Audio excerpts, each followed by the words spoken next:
جی دوستو، آج ہم موجود ہیں کتاب نگر اور آج ایک بڑی اچھی خبر آپ کے لیے ہم لائے ہیں، اور وہ اچھی خبر یہ ہے کہ ملک کے نامور سفر نامہ نگار، کالم نگار اور اب دانشور کے ساتھ ساتھ ناول نگار، جی آپ کو پیچھے نظر آ رہا ہوگا، کیسر عباس صابر کا نیا ناول اور پہلا ناول سنگ میل پبلیکیشنز لاہور کی طرف سے کل منظر عام پر آیا، اور اس کی رونمائی وہاں پر چھوٹی سی وہاں پر اس لیے ہوئی کہ وہاں پر جو بک فیئر لگا ہوا ہے لاہور میں، انٹرنیشنل ایکسپو، تو وہاں پر اس کی رونمائی ہوئی ہے۔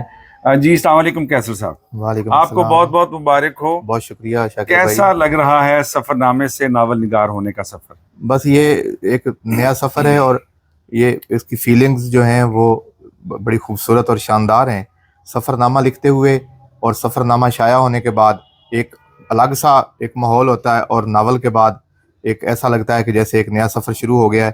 اور اس کے شائع ہونے تک میں وادی کیلاش کی جو شادیاں ہوتی ہیں اس پہ میرا ناول جو ہے نا نیا وہ شروع میں نے کر دیا۔ اچھا کیسر بھائی، یہ بتائیے کہ سفر نامہ کا جو میدان تھا وہ بڑا محدود تھا، اس میں بہت کم اچھے لکھنے والے لائک طارق عباس برمانی اور اس طرح کے ہم دیکھیں تو بہت چھوٹی سپیس ہے، لیکن جب ہم فکشن کی طرف آتے ہیں یہاں تو بڑے بڑے نام ہیں، عبداللہ حسین ہے، بانو قدسیہ ہے، رحیم گل ہے، شفیق الرحمان، صدیق سالک، اور اس کے ساتھ ساتھ قرۃ العین حیدر۔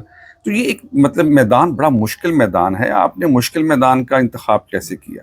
آپ نے جو بڑے بڑے نام لیے ان کی ایک اپنی زندگی ہے، ان میں سے بہت سارے سرکاری ملازم رہے، کوئی پروفیسر رہے، لیکن میری زندگی بڑی کھلی ہے۔ میں جو مشاہدہ کرتا ہوں، ایک دن میں 100 لوگ نئے مجھے ملتے ہیں، کیونکہ کچہری میں، ہائی کورٹ میں اور سڑکوں پر اور ارد گرد میں ان سے جو کہانیاں لیتا ہوں۔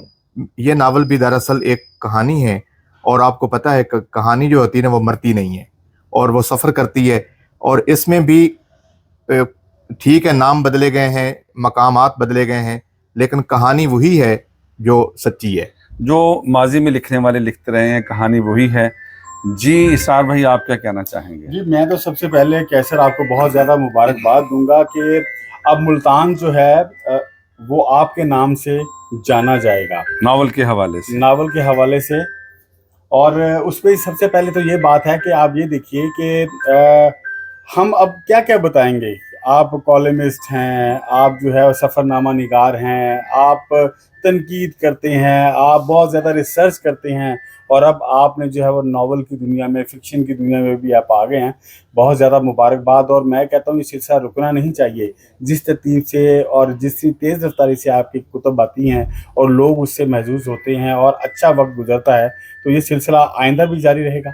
سلسلہ جاری رہے گا، کیونکہ سلسلہ اگر میں روکوں تو میں شاید خود نہ رہوں۔ اپنے آپ کو زندہ رکھنے کے لیے مجھے یہ لکھنا پڑے گا، کیونکہ سارا کچھ جو سارا دن یا مہینوں یا سالوں میں دیکھتا ہوں، میں اس کو جب کنورٹ کر لیتا ہوں تحریر میں تو میں آسان ہو جاتا ہوں۔ اور اب یہ کہانی کم از کم اس میں آسان ہو گیا ہوں جب یہ شائع ہوئی ہے۔ تو بہرحال میں مطمئن ہوں کہ کتاب ایک بڑے ادارے نے شائع کی ہے، اور کل اس کا بڑا اہتمام تھا وہاں، اور ہزاروں لوگ تھے، اور وہاں بڑے بڑے نقاد اور ناول نگار وہاں موجود تھے، اور خود افضال صاحب جنہوں نے یہ پبلش کیا ہے انہوں نے بھی تعریف کی۔ اصغر ندیم سید موجود اصغر تھے، ندیم سید ڈاکٹر صاحب ناصر موجود، عباس نییر، اور شاکر بھائی سب سے بڑی بات یہ کہ یہ ناول ملتان سے شروع ہوا ہے۔ یہ لو سٹوری ملتان یونیورسٹی سے شروع ہو کے نواں شہر چوک، ڈیراڈا چوک، ملتان کینٹ اور نیو ملتان تک، مطلب ہے کہ کی کہانی ہے، ملتان کی گلیوں کی کہانی ہے۔ ملتان کی سماجیات اور تاریخی حوالے اس میں موجود ہیں۔ ہاں، اور اس میں عدالتوں کے بارے میں جو میری فیلنگز ہیں وہ شاید کسی نے نہیں لکھی، جو پہلی مرتبہ اور شاید میرے لیے وہ جو ہے نا وہ کوئی بہتر بھی ثابت نہ ہو کہ میں نے جو کچھ لکھ دیا ہے کہ عدالتوں میں کیس لگوانے کے لیے، ہٹوانے کے لیے کیا کچھ کیا جاتا ہے، آؤٹ آف کورٹ کیا کچھ ہوتا ہے۔ اب بہت ساری باتیں کیسر بھائی سے ہم کریں گے، ابھی آج اتنا ہی کافی۔